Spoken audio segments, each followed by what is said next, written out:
Hey everyone, hope you guys are all having a great day. Bitcoin is good, the market is good. Let's talk about everything going on right now because there is so much to talk about. First of all, Bitcoin is still doing great, above $57,000. That is what you guys love to see.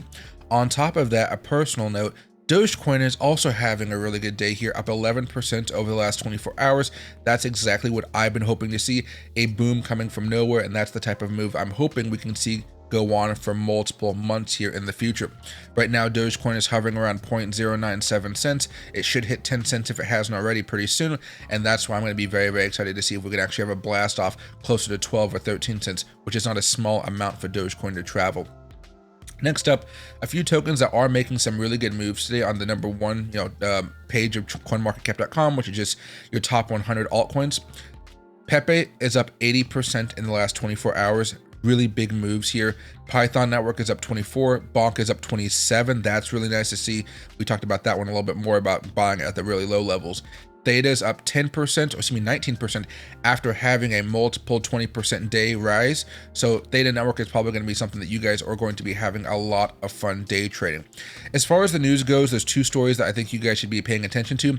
The first one is during this last big rally that we saw, $150 million was lost by Bitcoin shorts, and that was kind of intense for a lot of people because that wall there, I don't think anybody thought that wall was going to break, which is why you saw such an abnormal looking chart when it came over to Bitcoin. It just didn't make much sense, and that's what happens when whales come in and they blast those shorts, and there's just a little bit of a short squeeze, and that's what we saw. Even as Bitcoin, was at 50,000, 52,000, 53,000, we still had a short squeeze, which is kind of intense. Next up, we have Blackrock Bitcoin ETF heads for a second consecutive day of over $1 billion in volume. Institutional money is flowing in, and this doesn't mean they're just buying and holding the asset, although you're seeing a lot of that. What's happening here is they're also trading. They're day trading, they're swing trading. Institutional money is coming in here to play with the big boys, and by big boys I mean us, because we've been in this field for a lot longer than they have, and they are probably just learning the ropes of how to deal with Bitcoin and how it usually trades. So they may have their trading models, but I don't think they're necessarily going to have the best experience, compared to a lot of other traders out there. Now, because more money is being soaked into the market at this point, the charts are going to get a little bit unrealistic for the foreseeable future. So as more and more people get really crazy into this, you are going to see CNBC, Fox Business, and Bloomberg start talking about Bitcoin a little bit more hyping up, and that should draw more institutional money over to Bitcoin because, of course, if you're some guy that works from home and you're kind of seeing CNBC in the corner of your eye, and they're talking about Bitcoin going crazy, the Bitcoin spot ETF, you're going to call your manager and you're going to say, hey, I hear that Bitcoin's going crazy. Could you just put a little bit of my money in there and see if you can do anything with it to make me a profit? The guy will say, yeah, no worries. I'll get a lot of commissions off of this. Let me do my job. And boom, he starts hopping in a little bit of money into Bitcoin. And a lot of people do that. The money adds up more and more and more. And then those same institutions that own these ETFs have to buy more spot Bitcoin, and they have to buy a lot of it. And it seems like they're going to be forced to buy a lot of it for a while, because the further Bitcoin goes up, the more they have to buy, the more volume, the more intense everything gets.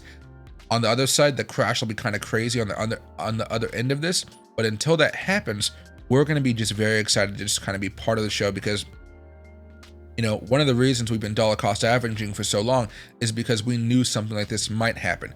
The SEC was very against it. That was a lot of turmoil for us. We're trying to figure out, are they really going to be able to do it? But they were able to do it. And that leads me to this next point. Pretty soon we should start hearing more news about the Ethereum spot ETF, and that ETF should cause Ethereum to hopefully go towards that $4,000 in a quick amount of time. It might not happen this week, it might not happen next week, but I'm getting ready for a very seismic move to happen to Ethereum when more news starts to come out, because Bitcoin is already paving the way for a lot of other tokens to actually make higher moves. And if I look at my charts right now, Ethereum right now is at $3,247. To get up to $4,000, that is not going to be some type of hard feat for Ethereum. That move might take up to 2 weeks to maybe a month, 2 weeks to a month, if things keep on going on this path. And all we need to have is some good news coming out of the Ethereum spot camp, so to speak. And that could be a court case is won, or the SEC concedes on a case, something to that effect. It will get people galvanized to buy more and more Ethereum. Because again, I think people forget this a little bit. Ethereum is something that a lot of Americans buy. Not everybody around the world actually buys Ethereum or is so gung-ho on it. It's mostly an American thing, according to a couple of news articles. And a lot of people have been going with, the Solanas and the XRPs of the world, and XRP has not been performing too well. I'm hoping it gets a lot better, but honestly, guys, it's just been a little bit more interesting to watch. To finish things off here, we're still in a very good spot. I still am scaling out of some positions and not scaling out of others. Like the AI tokens I told you guys yesterday, I would frankly be looking to scale out at least in those, and those are dropping about 5-6% today. And that's just because they were very overbought. They're consolidating before a larger move that's going to happen weeks from now.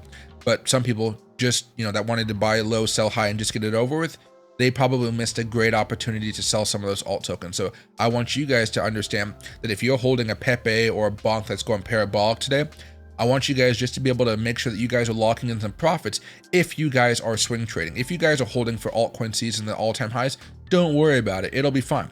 But if you guys are swing trading or day trading and your token goes parabolic and you just don't know what to do, don't be afraid to find an opportunity to scale out. You can sell everything, but make sure you're able to lock in these profits, because this is what this time of year is all about, locking in your profits. Even if it's on Dogecoin and you have a price target of 15 cents and maybe you bought around 7 cents or 8 cents, it's okay. Take that lovely profit, sell it, and then you can put that money into more Dogecoin after it falls back down, or you can put it into Bitcoin, Theta, AI tokens, metaverse tokens, you name it. You have the opportunity to make more money off of that, because we're still at the bottom of this bull market. And despite all the crazy moves, Bitcoin is still not at all-time highs, which is going to make a lot of our lives so much better, because we still have so much further to go. Thanks everybody, and I hope you guys all have a great rest of your day.